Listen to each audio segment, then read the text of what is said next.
December 17, 1944. The Ardennes woods creaked beneath the burden of frost and conflict. Bare branches from the season's chill reverberated with far-off cannon fire. In the vicinity of Bastogne, a Sherman tank huddled behind a low embankment, its armored frame trembling in the harsh freeze. Within its confines, 4 soldiers perspired under heavy wool garments and mounting dread. Their exhalations formed misty clouds. The primary cannon had already discharged more than 24 shells that day. The loader's limbs throbbed with fatigue.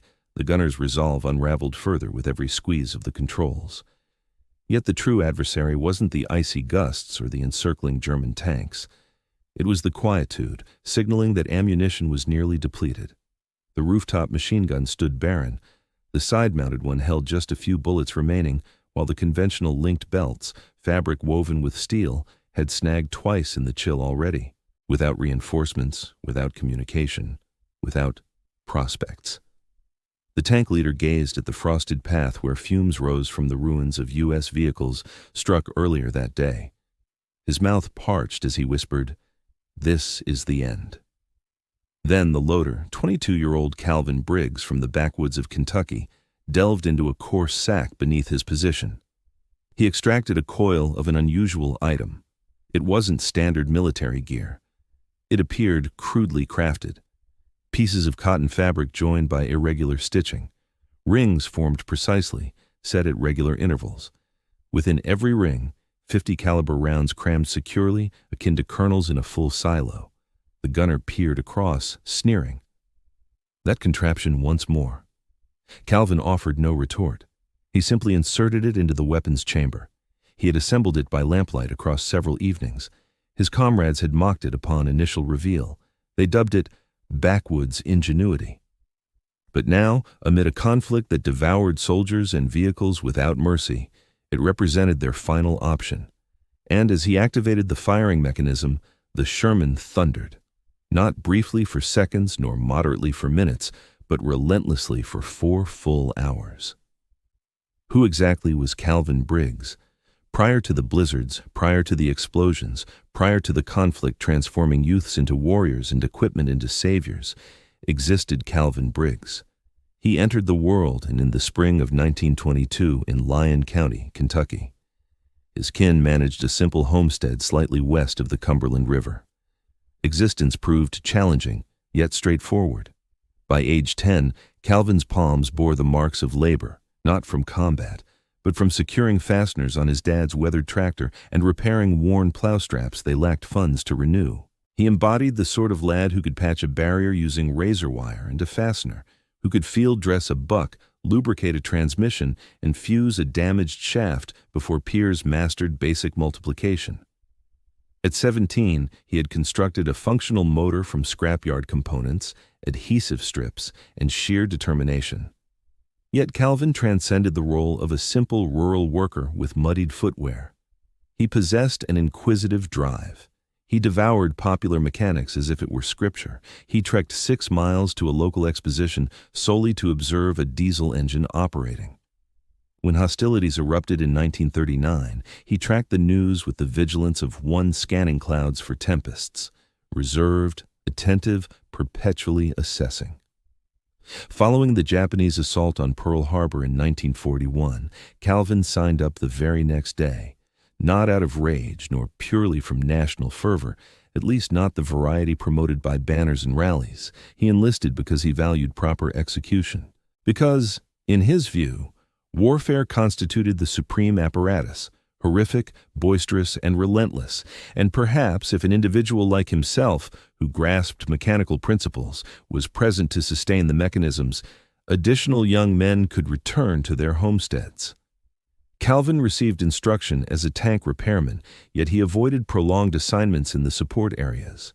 He offered to function as a loader on the front lines, arguing that the optimal method to comprehend failures was to witness them firsthand. His superiors deemed him eccentric yet reliable, subdued yet engaging, and ceaselessly experimenting. In North Africa, he improvised a heating device for water using discarded shell casings. In Sicily, he mended a damaged tread with hoop irons from casks. And amid the grueling advance across France, as logistics faltered and each fastener counted, Calvin Briggs emerged as a bit of a myth, not through boastful words, but through substantial repairs. However, his boldest creation didn't arise from any skirmish. It stemmed from idleness. Toward the close of 1944, as the season's cold intensified and the Axis push remained pending, Calvin detected a recurring issue. The typical cloth ammunition strips for the Sherman's Browning guns frequently malfunctioned in low temperatures.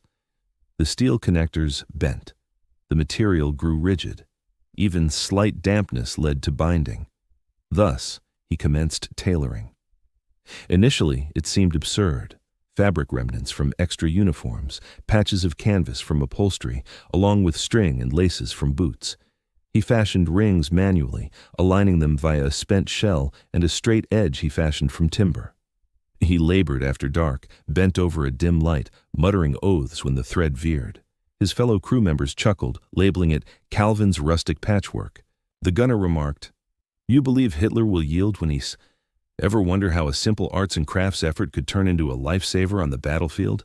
Calvin didn't push back. He never bothered. He just kept tweaking his creation, putting it through trials. Eventually, he slipped it into the spare weapon amid training exercises. It fed in effortlessly, better than the factory versions. No glitches, no hitches, just steady, flawless bursts. Yet, nobody gave it real weight. The supply officer wouldn't record it. His platoon leader just smirked. "Doesn't meet specs," he grunted. "Keep it for the local fair when you get stateside." So Calvin bundled up the handmade strip, stashed it in a rough cloth bag, and hid it under his perch for emergencies. He couldn't have foreseen it, becoming the barrier between survival and doom. But conflict has a knack for making the ridiculous vital. And in the icy thickets of the Ardennes, that pouch of sewn fabric was poised to emerge as the battlefield's unsung hero. Frost, pandemonium, and armored beasts hungering for rounds. Come December 1944, the Allied forces figured the European theater was wrapping up. They'd hit Normandy's shores back in June, freed Paris by August. The Wehrmacht was pulling back across most sectors. Logistics were thin, sure, but spirits soared. Plenty of GIs expected to celebrate the holidays at home. They couldn't have been more mistaken. On December 16, 1944, amid the shadowy woods of the Ardennes, Hitler unleashed a desperate final push. More than 200,000 Axis soldiers, backed by 1,000 panzers and heavy cannon barrages, crashed through the sparsely defended U.S. positions. It was audacious, it was frantic, and it blindsided the Allies entirely. What ensued was pure mayhem. Wagons full of cold-weather kit failed to arrive, fuel trains got hit, bullet caches were shelled, communications cut out. Scores of tanks, immobilized by the chill, sat immobilized like metal tombs in the drifts. For outfits like Calvin's at the front, the issues piled on quickly. In the sub-zero bite, gear acted up unpredictably. Motor lubricant turned to gunk. Power cells quit abruptly. Lubricants hardened on mechanisms. Even basic tasks such as threading an ammo chain into an automatic weapon turned torturous. The default cartridges for the Sherman's guns were cloth-woven with steel clips designed for 50 caliber shots. They handled arid sands or mild conditions well enough.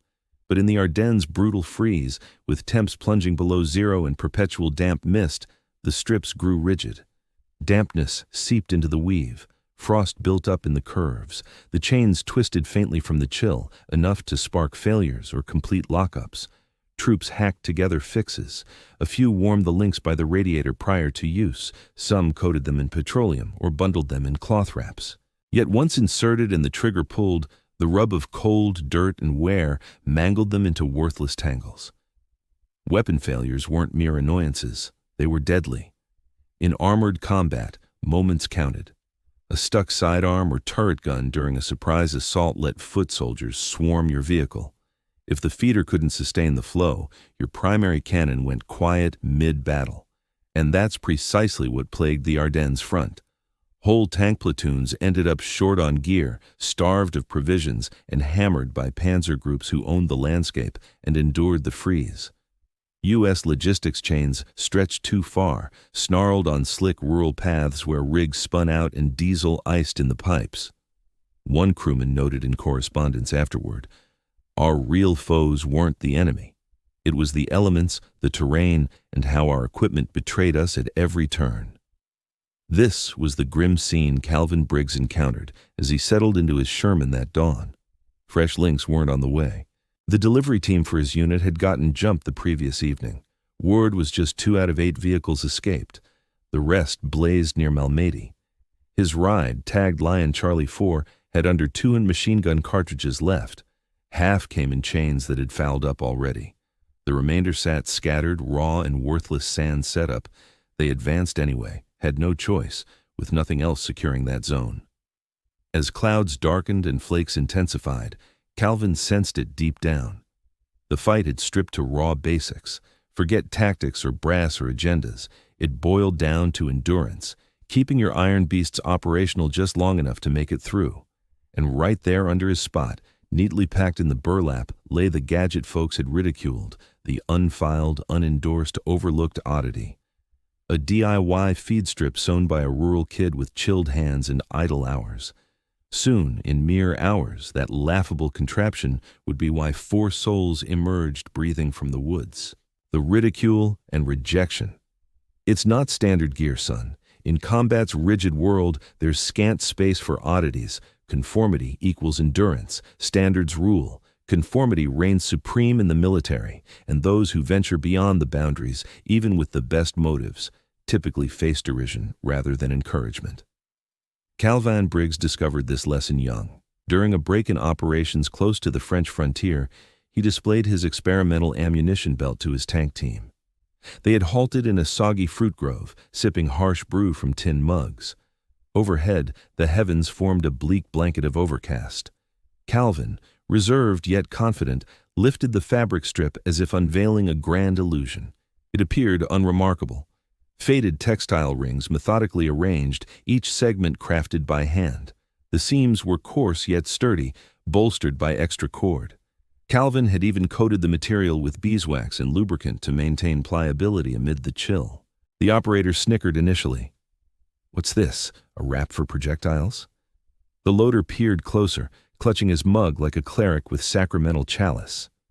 "Briggs, what on earth is that? You knitting for the Aid Society these days?" Even Lieutenant Jarvis, the no-nonsense Ohio native with his standard crew cut, arched a brow. "Where'd the notion come from?" Calvin clarified. "The malfunctions, the ice, the locked-up feeds." He described how the cloth soaked up dampness and grew rigid in low temperatures. He recounted the long evenings he devoted to stitching, gauging intervals manually, trialing rings with inert cartridges. His delivery was steady and exact, akin to a technician outlining a faulty motor. Yet the reaction wasn't curiosity, it was chuckles. The leader wagged his head. "That ain't standard issue, son, and for good cause." The loader chimed in. "Right, 'cause no one's eager to unleash a heavy weapon using their Nana's quilted glove." Even as Calvin demonstrated the cartridges gliding smoothly into the rings, the strap winding compactly sans tangles, outperforming rigid metal connectors. They remained unmoved. They weren't malicious, merely weary and skeptical. Following extended combat, soldiers clung to the tried and true, the commonplace, regardless of its flaws. That evening, solitary beside the vehicle, Calvin polished the belt with a cloth and tucked it softly into the coarse pouch. He refrained from debating. He avoided insisting. He ceased attempting to validate it publicly, though he persisted privately. As comrades imbibed or gambled with decks, he sampled various fabrics, tinkered with lubricant blends, refined the seams against wear. Once, he sliced an aged pack for tougher reinforcements. He evolved into a subtle enigma, the fellow with the ammo strap, the persistent gag. When a firearm clogged, they'd jest. Better off with one of Calvin's blankets. When feeds iced over, a voice might grumble, "Perhaps we should return the lad's needlework tools." Still, an element lingered. For all the ribbing, nobody discarded his creation. They shunned employing it, but they preserved it. Deep inside, a sliver of them wished he could prove correct. It extended beyond the squad. The supply officer declined to record his straps as sanctioned supplies. "We ain't operating a tailor shop," he declared. "Stick to approved stock or go without."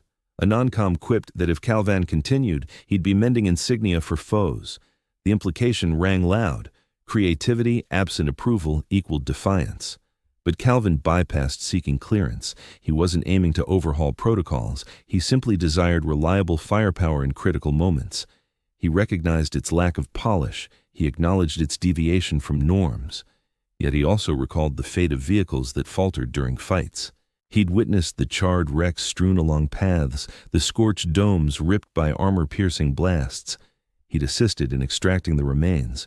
Thus, amid their amusement, he continued sowing, driven by an instinct that the gravest trials lay ahead. And when they struck, when the true tempest raged, he refused to be the soul-wrestling iced steel from a clogged feed, damning delayed provisions that failed to arrive. He'd prepare. Regardless of doubters, the clash ignited. The icy nightmare of the Ardennes. Daybreak scarcely pierced through. On December 17th, the Ardennes canopy loomed like a cover over existence, burdened with iron-hued vapors foretelling fresh flurries. The barren, ebony limbs arched across slim lanes like grievers at a burial, and below, U.S. armor lay in wait. Calvin Briggs occupied the assistant's position, his exhalations forming brief, measured clouds. The Sherman's interior blended steel, petroleum, and perspiration. Frigid enough to numb his digits, warm enough to mist his lenses upon motion.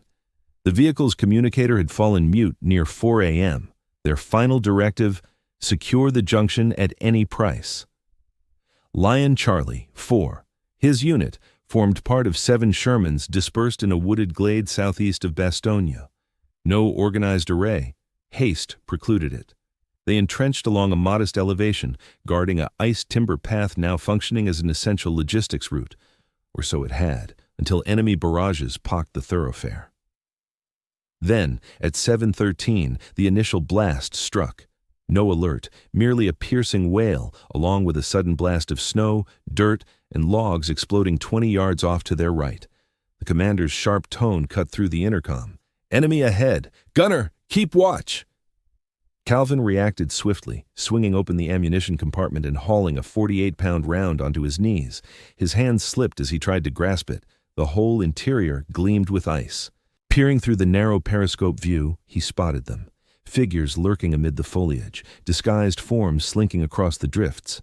German foot soldiers backed by panzer units. The gunner yelled, "Distance 600, enemy armor at 295 degrees. Calvin shoved the round into the breech. "Loaded!" the cannon thundered, a deafening blast that slammed into their rib cages, shaking their skeletons. The Sherman lurched backward, and in the distance among the branches, a German vehicle erupted in a burst of dark flames and fire. They pressed on without pause. This time, an incoming round whistled through the air, striking the adjacent Sherman. Lion Charlie as well. It failed to detonate. Instead, it pierced clean through. The turret lid flew apart like a forced entry. Fire shot upward. "No signs of life from the other one," the commander grumbled. "It's just us now." Over the following 10 minutes, Calvin kept slamming rounds home one after another. His mittens tore apart, his arms seized up in knots, his deltoids screamed in agony. They unleashed high-explosive projectiles, anti-tank penetrators, whatever targets presented themselves. Then arrived the noise he feared most. The gunner smacked the feeder. Cokes offline. The roof-mounted 50 cal had seized up. The ammo strip was locked solid from the cold, packed with frost and grime. Calvin tugged it free, attempted to thaw it with his exhales, yet it snapped like dry wood. The side-mounted machine gun next to the primary barrel still held ammunition, but merely 30 bullets were left and the German troops inched nearer, dangerously near. "Briggs, hurry and supply it," the gunner bellowed. Calvin flipped open the supply case. Only scattered cartridges and a pair of belts they'd tested and rejected back in drills remained, rigid and bloated. The chain segments had twisted slightly, enough to bind in the loading mechanism. That's when his gaze dropped. The canvas bag was right there, untouched and neatly packed. Calvin eyed it, then glanced at the gunner, who was already hollering, "The weapon's about to fail. Move it." He offered no details, posed no questions. Instead, he tore into the bag, extracted the improvised strip, and began threading it into the tray. The gunner's stare grew wide. "Are you for real?" But Calvin stayed silent. His movements flowed automatically. The strip glided in effortlessly. No snags. The treated fabric maintained its form despite the bitter chill. Each bullet nestled firmly within its holder, positioned like precisely set molars. The gunner seized the controls. The Sherman vibrated. Now the weapon didn't sputter or hesitate. It unleashed a fury. The auxiliary machine gun unleashed a sustained barrage, slicing across branches, powder, and foes without mercy. German troops scrambled for shelter. Calvin watched a pair of them crumple while charging, their weapons flying loose. For the first occasion that morning, silence hung inside the vehicle. The gun simply continued its relentless chatter. Time dragged on. Scores of bullets expended. The strip flowed through the mechanism as smoothly as fine thread. Beyond, the Germans faltered. One of their armored carriers attempted to swing around from the right, only to face the Sherman's main gun. Calvin reloaded, and they obliterated it with one precise strike. Then, the vehicle on their left side ignited. Solid impact. Yet, they held position. Yet, the gun persisted. No one dared trust their senses. The discarded, ridiculed, overlooked creation outperformed every standard issue they'd handled. "Lord," the gunner whispered, "this feeds like butter." Calvin refrained from grinning. He was already retrieving the next strip from the bag. They remained deep in peril, miles from safety. But for the initial moment since the assault started, they shifted from mere endurance to counterattack. The crew of Lion Charlie 4 would afterward recount that hour as the most grueling, deafening, and harrowing segment of their existence. Projectiles struck so nearby that warmth seeped into the turret. Fumes seeped via the openings. The hull quaked. On 2 occasions, they suspected the power plant had quit, but it endured. Throughout, the machine gun never faltered. One strip spanning 4 hours without a single hitch. The gamble and the reversal. Keep supplying it. In those initial moments, nobody mentioned it. The custom belt continued to advance. The gun maintained its rhythm, and the team within the Sherman functioned as a unified mechanism. Every member fulfilling their role, ignoring the mechanics of its success, simply relieved that it held. Yet, as the second hour elapsed, a shift occurred. The gunner, Staff Sergeant Lewis Hall, eased back amid pauses, breathing heavily, his hands stained with perspiration. He regarded Calvin with a hint of embarrassment. "Got any more of those?" Calvin inclined his head. "2 additional in the bag's rear pouch." Hall wasted no time. "Get it ready. We press on." From the commander's position, Lieutenant Jarvis snapped at a silent comms unit, then directed his words downward at Calvin. "That your handiwork?" Calvin hesitated briefly. "Yes, sir." Jarvis let out a low sound. "Seems you pulled us from the brink, Private." No mockery, no disdain, merely those 5 words. The blasts reverberated with a force that shook Calvin more intensely than any detonation that morning. Beyond the tank, patches of snow bore crimson stains. Vapor escaped from the fractured armor of an adjacent vehicle. The woods resounded with far-off bursts of automatic fire and sporadic thuds from remote cannons.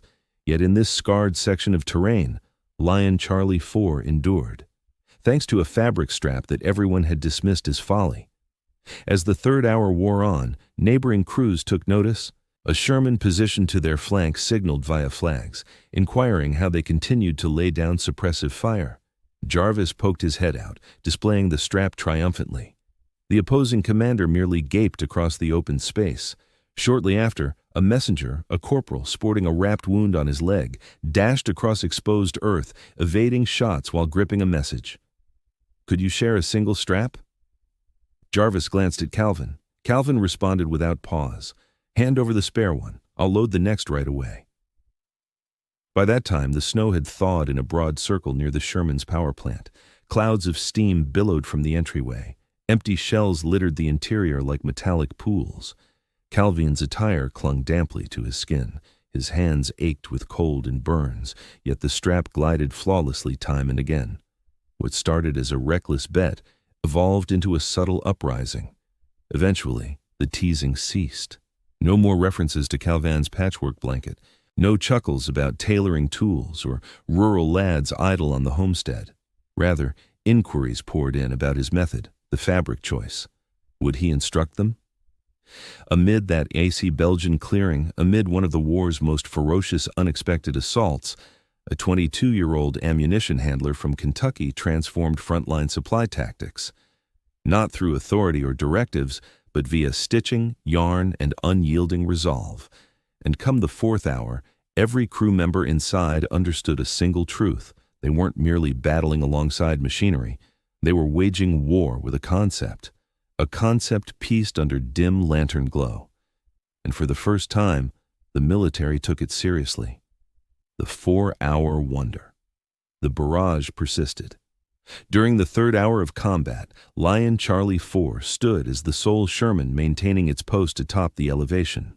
Fumes wafted from the exhaust ports. The primary gun's tube shimmered with a subtle orange hue from constant discharges. Spent cartridges cluttered the space under Calvin's feet, clinking with each swivel of the turret.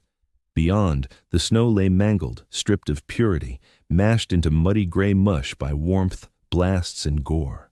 Yet the weapon thundered on. The paired machine gun had consumed almost 500 bullets, supplied solely by the trio of custom straps Calvin had crafted earlier in seclusion, in dimness, beneath unsteady illumination. Every segment gauged manually, aligned with a makeshift gauge, fortified with sealant, retaining form. Every cartridge seated perfectly. No misfires, no interruptions, just the reliable cadence of endurance. Chugga, chugga, chugga. Chugga, chugga, chugga. The enemy probed the sides on 2 occasions. Each time the gun confronted them directly, weaving volleys across foliage, forcing infantrymen to retreat in disorder. A squad charged forward with explosives. They fell before breaching the barrier. Once, an armored scout vehicle pressed from the west, its leader exposed and shouting commands.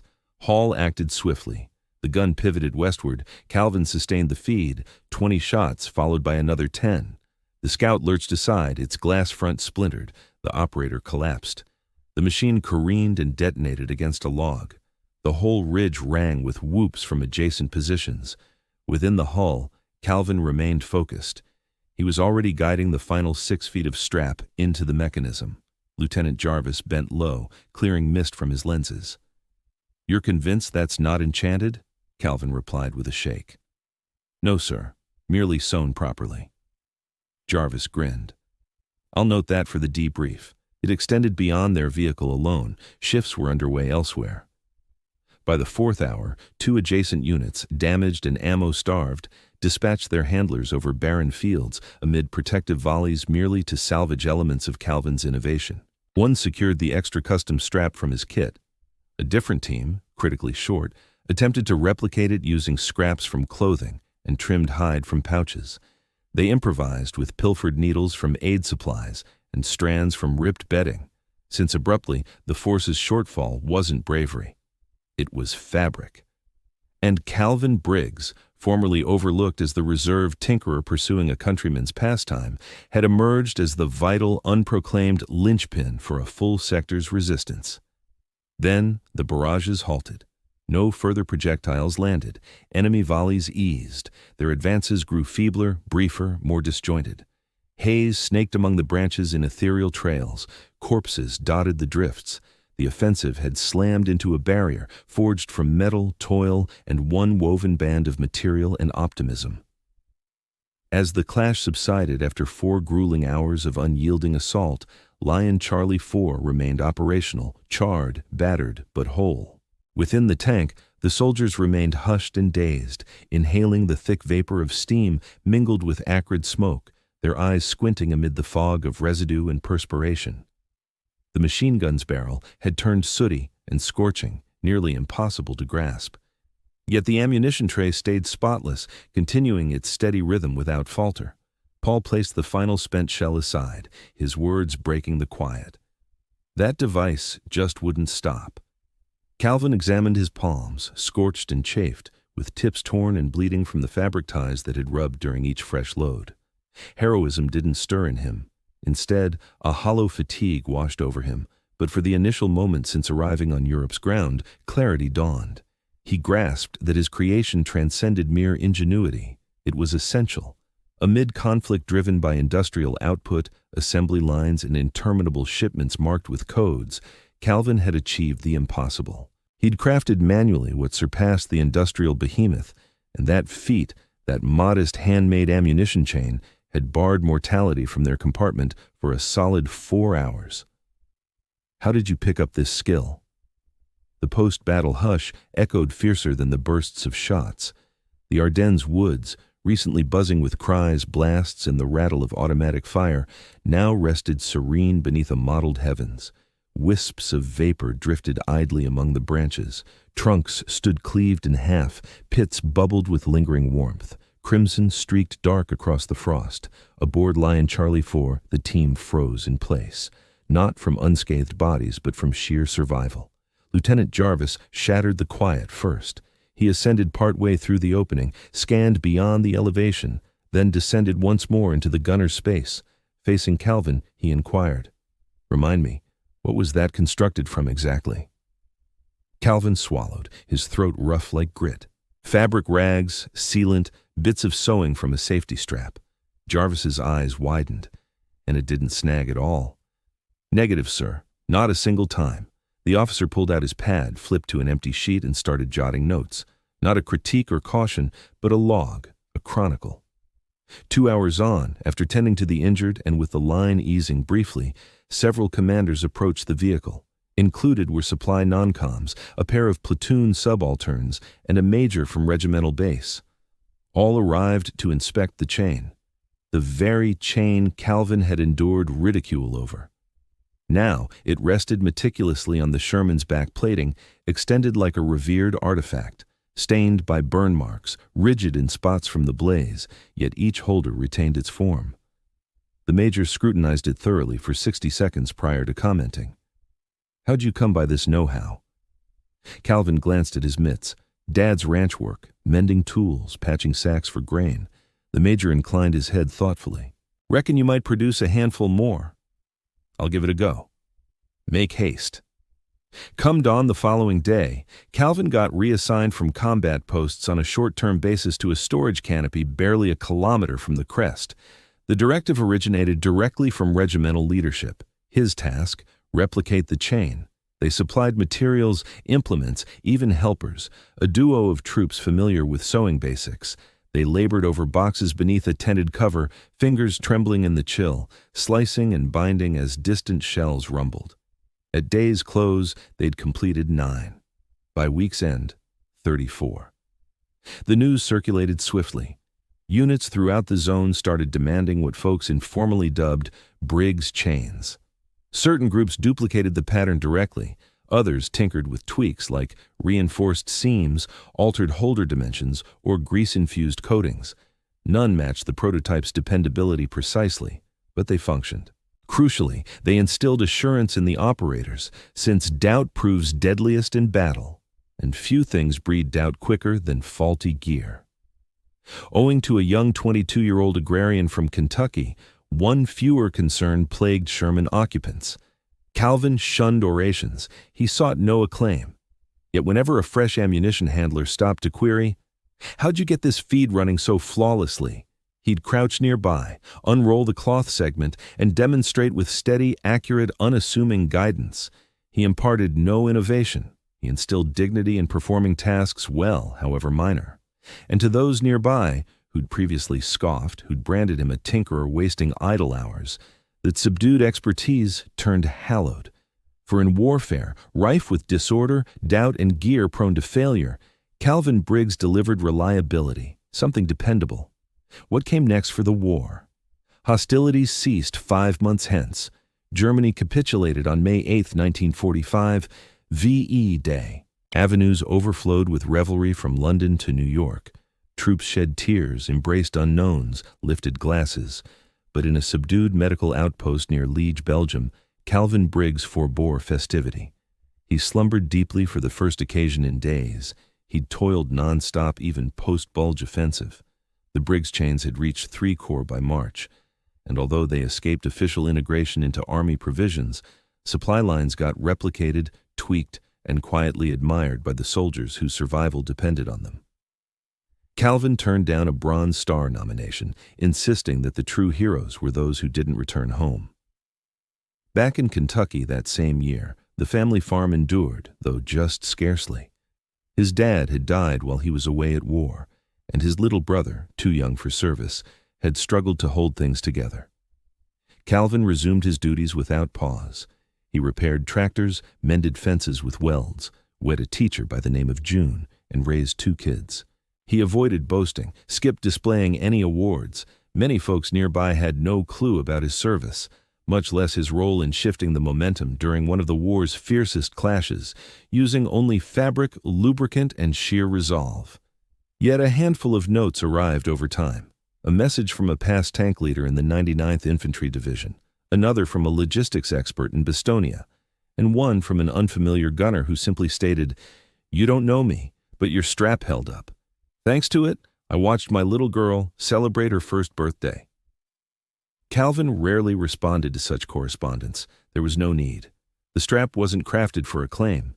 It came from spotting a flaw he simply couldn't ignore. Years rolled by.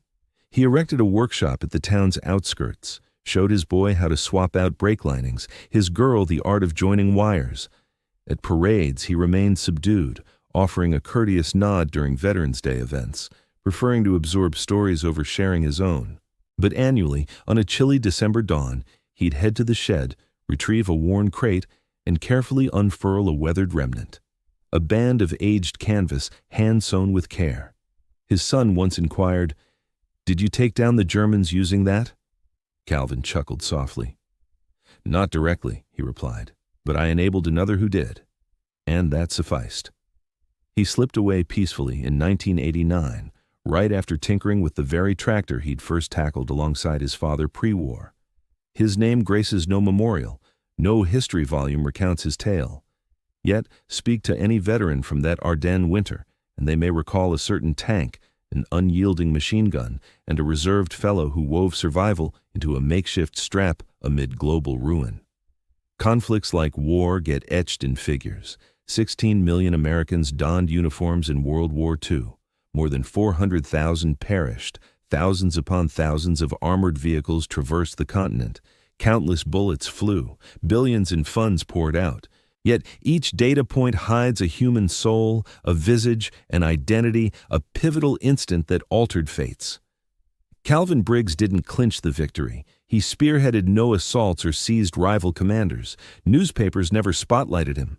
But amid 4 crucial hours in a iced woodland, as systems crumbled, protocols proved useless, and standard equipment buckled beneath combat strain, his creation endured, fashioned not in some assembly line, but by skilled palms attuned to mechanisms. It emerged not from directives, but from keen insight, setbacks, and steadfast grit, all because he wouldn't stand idle for others to resolve the issue. That's a vital takeaway. In an era where many await instructions, Calvin Briggs fashioned an innovative solution, not for glory, but because settling for adequacy felt intolerable with stakes so high. Amid wartime turmoil, we chase legends in bold exploits.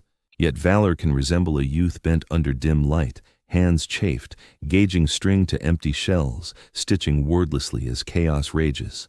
And once the haze lifts and quiet settles, those overlooked efforts, invisible in the frenzy, prove to be the game changers. Such is the irony of World War II, the grandest, most mechanized clash humanity ever waged.